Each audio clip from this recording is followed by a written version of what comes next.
I'm referring to as Brown Stadium. Bernie, great to see you as Hey, always. great to be here. And I'm a little tardy today, and it's so appropriate that it's the Game Time, downloading the Game Time Picks app, because I was shooting a commercial this morning for Game Time Picks. You were? Yes, Look at that. and actually my promo code is KOSAR. So Yeah, all for the for the Browns fans going out there, Wow. out there for the Either Vegas way, game it this works. weekend, man. Game Time and literally, I'm Yeah. not saying it just for a promo of it. Yeah. They actually make me feel, make my life massively awesome, because people think that as ex-players that we get a plethora, an unlimited supply of tickets. Right. So games like this, people think they're sitting on 20, 30 tickets that they want to go to the game. So, But do they give you any tickets?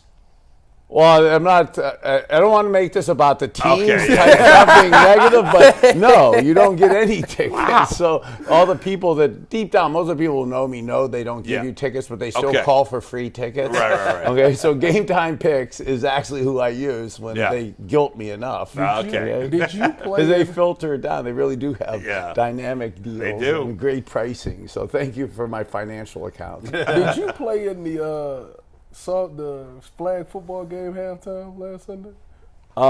As a new grandfather, I was doing family duties last week, so I did not participate, and it allowed me to listen to this awesome analyst in the post-game show. Look at that. And I felt so bad for you accepting that gig after that game. Oh, God.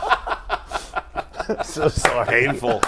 But wait, They had me upset. well, what was this flag almost football lost my- game, Tyvis? Well, I don't know what you're talking about. They had It was alumni weekend. last week.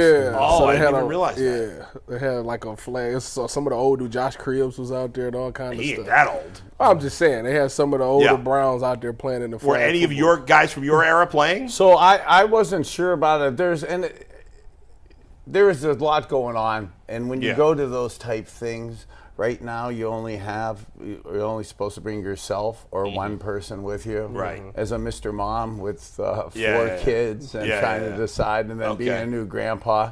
That's right. To pick people who can't go with you. It was too challenging, so it was easier to spend time with family. And then I find out they do a halftime game of us older players playing, and I'm like, oh my God! Thankfully, I was busy. Yeah. Who was I the want oldest all player of in you the to game? remember Do we the know? good stuff.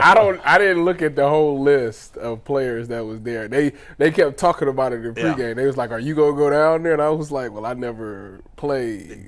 Doug Deacon get back in the. Well, I called bands? I called Dan Fike, but in a 7-on-7 flag game, I'm not sure how much we needed the right guard in there, for protection. But it wasn't windy on this past Sunday, which makes some of our results from the passing game even more disappointing. But from a selfish perspective of just talking about us in the alumni game, I did want to throw a couple fades when I saw that would've been fun it to was see. red zone. It was red zone alumni game. Can you still spin it? How far can you throw it?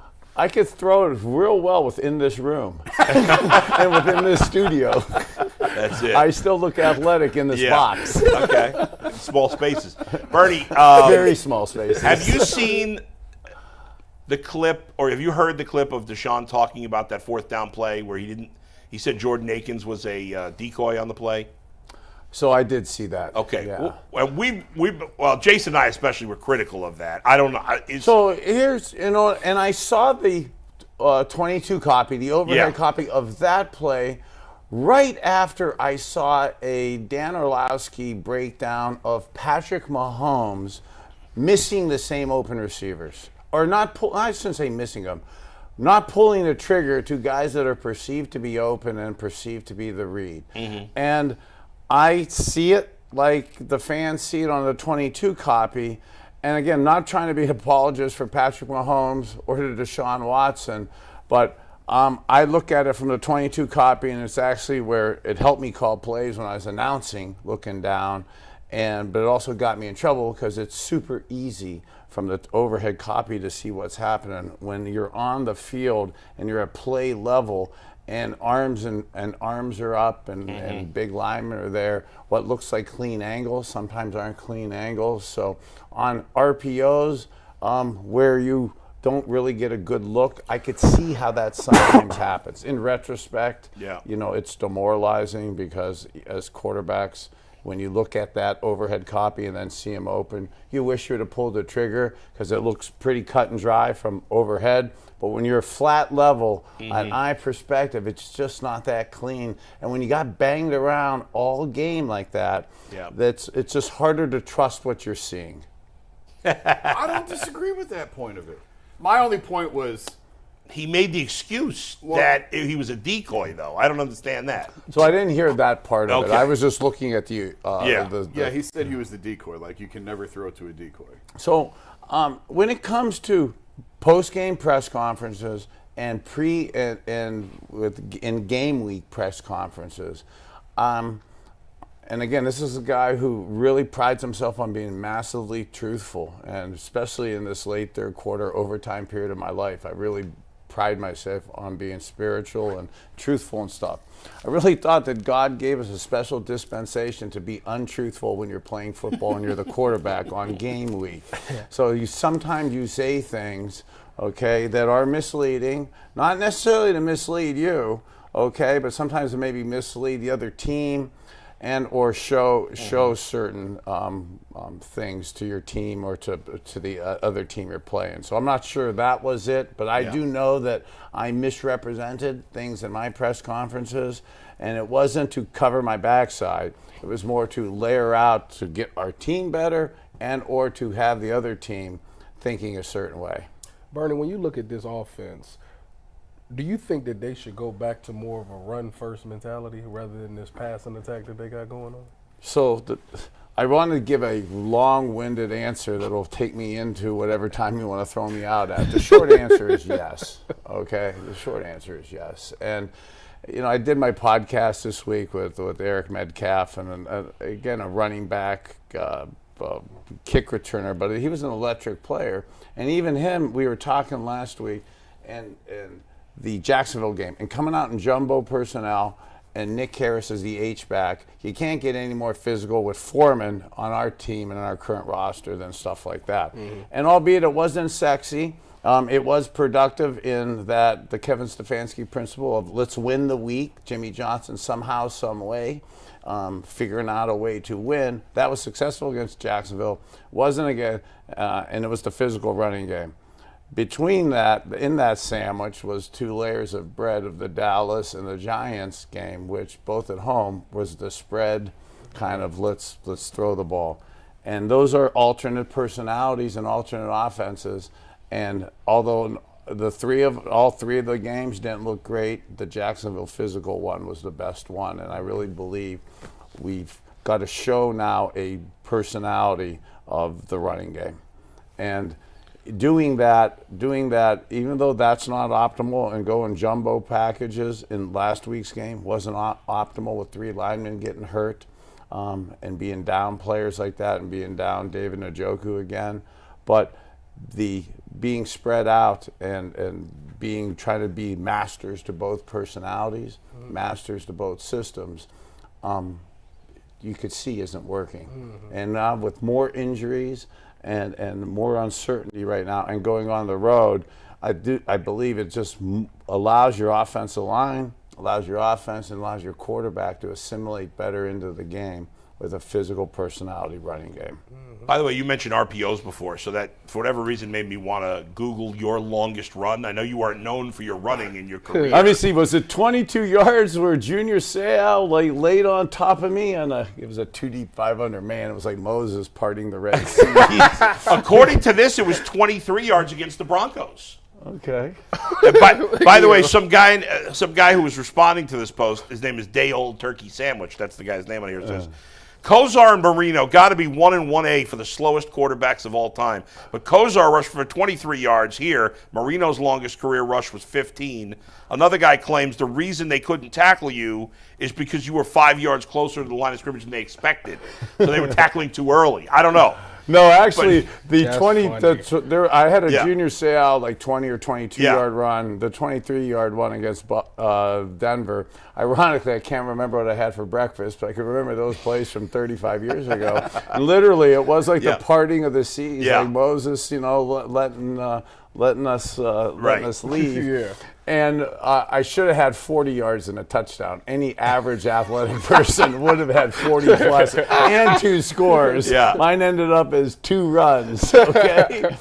What's going on in your head when you're running on those plays? Like, do you remember like what you were thinking? I literally on the Junior Seau Yeah. one, God, and I miss him so much. I mean, we were literally laughing because I could hear him coming. Okay, and I'm like, how the hell hasn't they caught me yet? I've never done this. Like hold on to the ball, don't fumble. Something's got to my be wrong. God. This is like, Punk and MTV hadn't come out yet, but like I'm like, geez, this is like somebody's punking me. Like this is no way this is happening on an NFL game. Oh you know? my gosh. Hey, Bertie, let me ask you about Miles. Miles has come out and he said he's dealing with some foot injuries, Achilles, thigh. Do you think he should rest? Do you think it'd be smart for him to rest the next 2 weeks, or do you think he should just grind it out?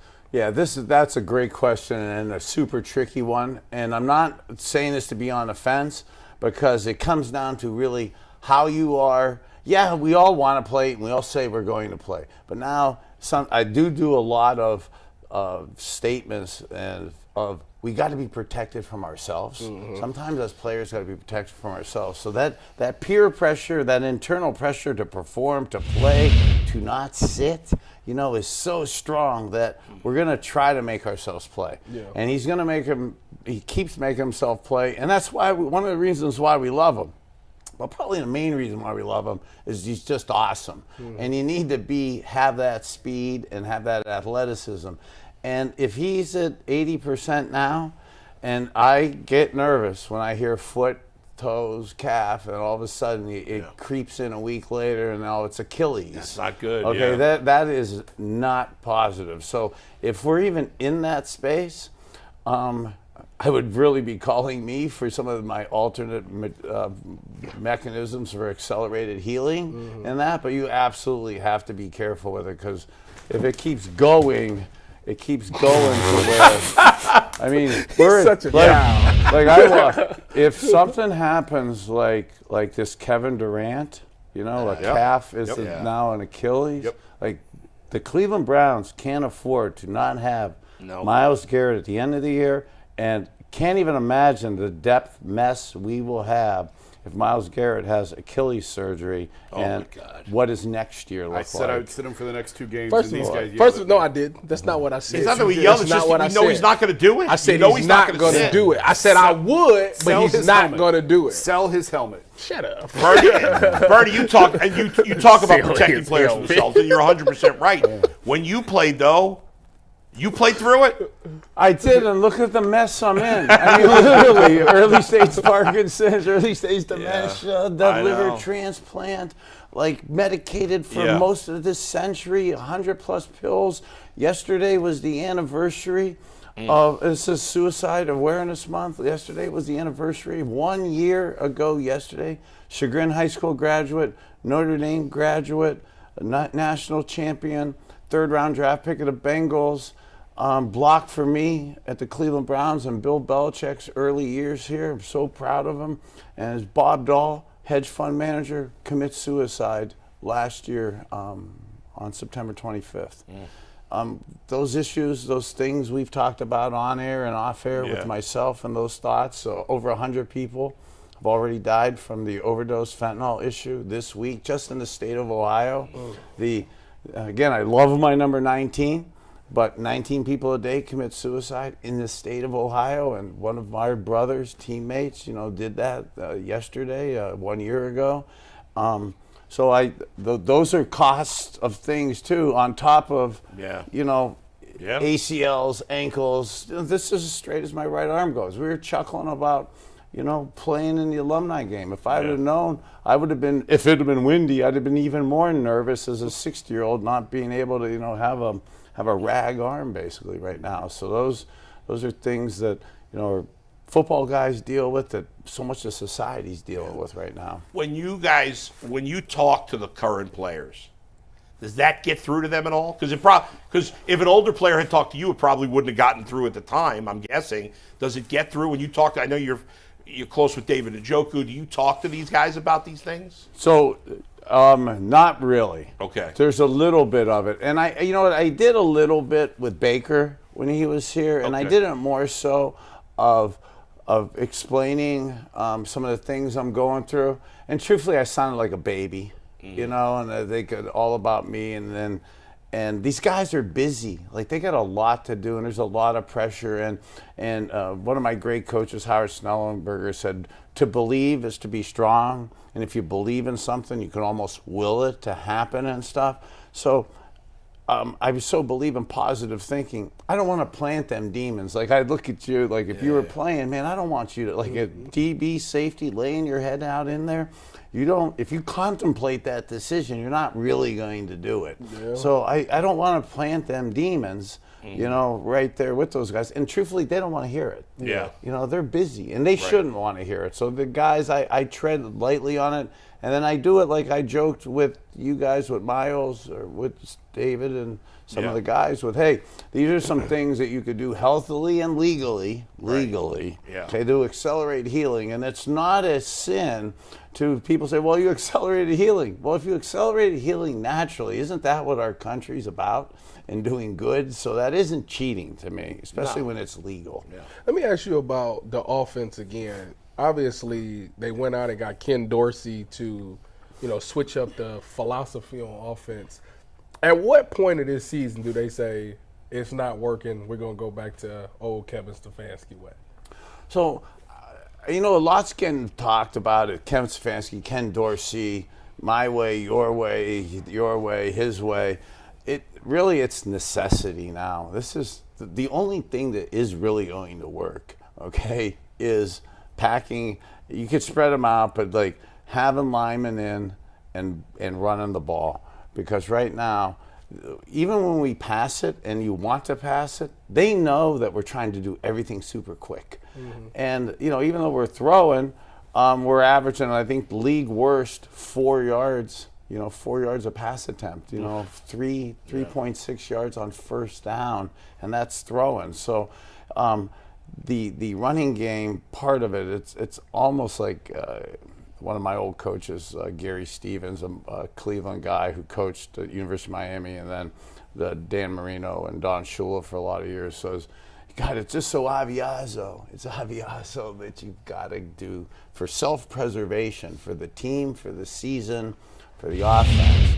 Is we got to implement more of a running game and slow the game down so that it doesn't get affected by us needing to throw 40 times a game, because we aren't going to be able to do that even if we want to.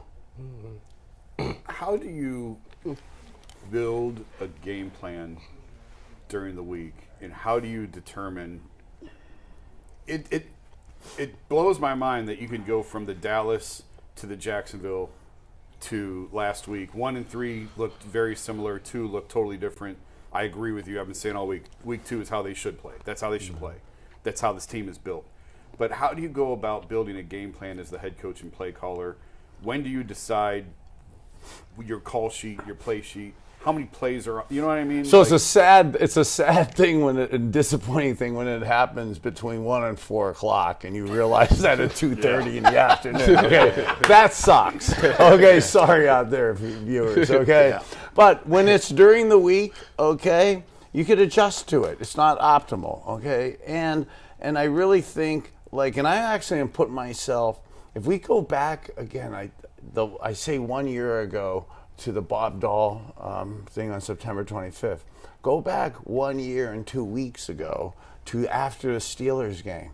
We actually felt way worse about our team, about Deshaun, about the offense, and about the season. So I concur with you. Game plans 1 and 3, okay, were one type of game plan, and game plans 2 and 4 are going to be another type of game plan. And I'm not even talking to them. It's just, again, Gary Stevens, avviazo, that is what has to happen.